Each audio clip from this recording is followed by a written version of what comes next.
Saudara-saudariku yang dikasihi Tuhan, Shalom, salam damai sejahtera untuk Anda semua. Dan selamat bertemu kembali dalam Renungan Harian Katolik. Renungan kita akan kembali mendalami, kalau kemarin etos dalam doa, sekarang kita akan mendalami etos dalam sedekah. Lawan sedekah adalah menahan harta kita.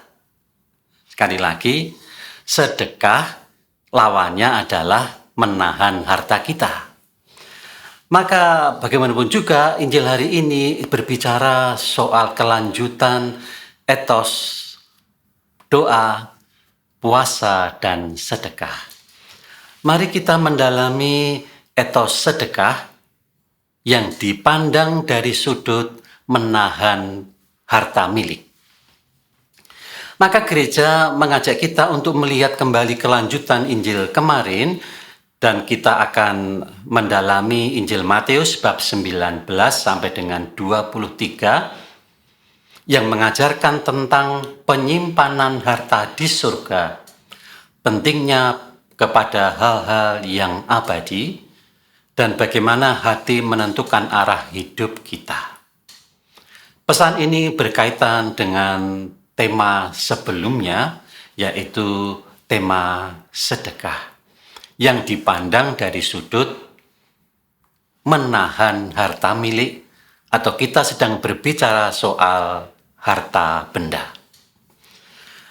Maka mari kita lihat Injil Matius bab 19 sampai dengan 23. Tapi sekali lagi saya hanya akan mengutip beberapa ayat yang menunjukkan etos dalam pemilikan harta milik yang seharusnya itu kita gunakan sebagai sedekah, bukan? Ayat 19 berbunyi demikian. Janganlah kamu mengumpulkan harta di bumi. Di bumi ngengat dan karat merusakkannya, dan pencuri membongkar serta mencurinya. Inilah lawan dari sedekah. Kita memiliki kehilangan karena dicuri, tetapi kita juga bisa kehilangan karena ketulusan hati yang namanya sedekah. Tetapi kumpulkanlah bagimu harta di surga. Di surga ngengat dan karat tidak merusakkannya, dan pencuri tidak membongkar serta mencurinya. Maka walaupun kelihatan tidak cukup jelas, bukankah Injil hari ini berbicara soal sedekah, bukan? Soal kehilangan sesuatu, bukan? Maka kekayaan yang kita miliki, saudara-saudaraku yang terkasih, harus dilihat sebagai sarana, bukan tujuan. Kekayaan harus justru menjadi pelayan cinta kasih, bukan sebaliknya kita diperbudak oleh kekayaan kita. Maka gereja mengajarkan agar kita tidak menimbun harta di bumi, seperti juga apa yang sungguh ditegaskan Yesus, tetapi mengumpulkan harta di surga. Injil hari ini menekankan bahwa materi duniawi tidak boleh menjadi fokus utama hidup kita, melainkan untuk menjadi cara melayani kasih Allah dan sesama. Jadi etosnya sebetulnya sangat sederhana. Semakin orang Katolik kaya, semakin dia melayani. Itulah etos dari ayat 19 sampai dengan 20. Semakin dia kaya, semakin dia bersedekah secara tersembunyi. Etos yang kedua ada dalam ayat 21 yang berbunyi demikian. Karena di mana hartamu berada, di situ juga hatimu berada. Saudara-saudaraku yang dikasihi Tuhan, kasih sejati memanggil manusia keluar dari egoisme dan memimpin mereka menuju kebenaran Allah yang memberikan hidup sejati dan kekal.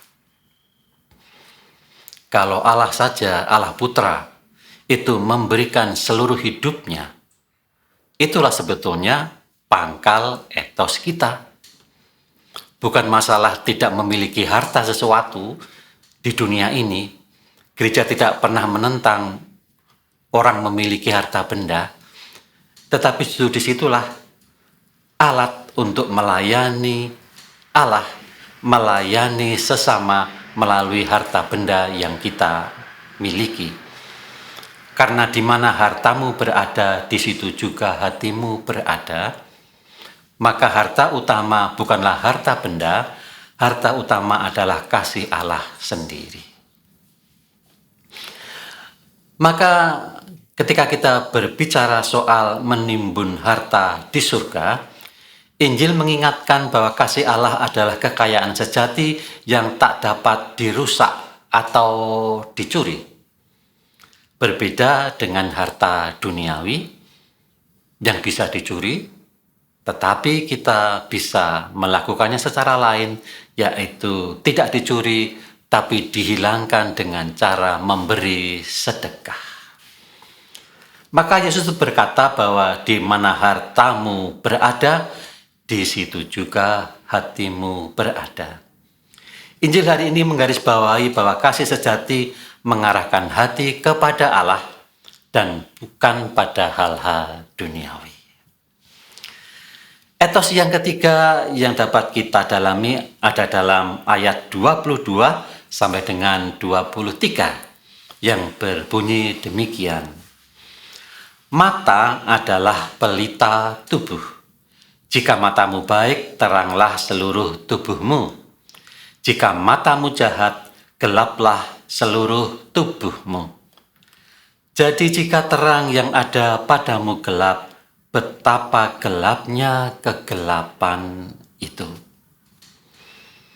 Saudara-saudaraku yang dikasihi Tuhan, hati manusia harus terbuka terhadap Allah.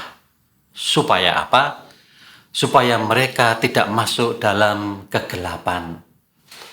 Maka Yesus mengingatkan, jika terang yang ada padamu gelap, betapa gelapnya kegelapan itu.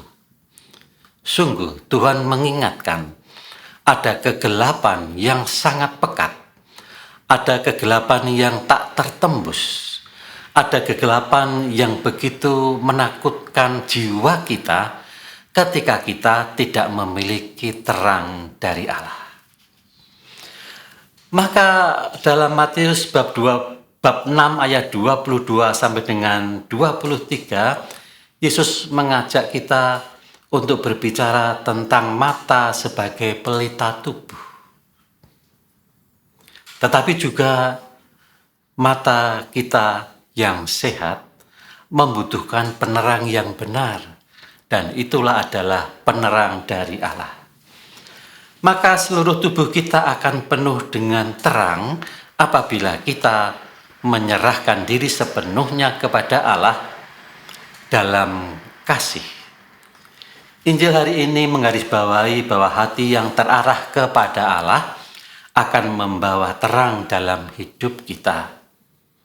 Ingat kembali kata-kata Tuhan. Jadi jika terang yang ada padamu gelap, betapa gelapnya kegelapan itu. Kegelapan yang tak pernah kita duga, kegelapan yang mungkin tak pernah bisa kita pikirkan. Tapi Yesus berkata, Dia adalah terang bagi kita. Maka hari ini kita diajak untuk mengarahkan perhatian kita kepada prioritas hidup rohani, kesetiaan kepada Allah sebagai harta yang sejati. Kasih Allah membimbing kita menghindari materialisme yang bisa membawa kepada suatu kegelapan yang tak pernah kita duga. Mari kita mendekatkan pada nilai-nilai radikalitas etos Kristiani kita, supaya kita menjadi terang hidup bagi sesama. Shalom.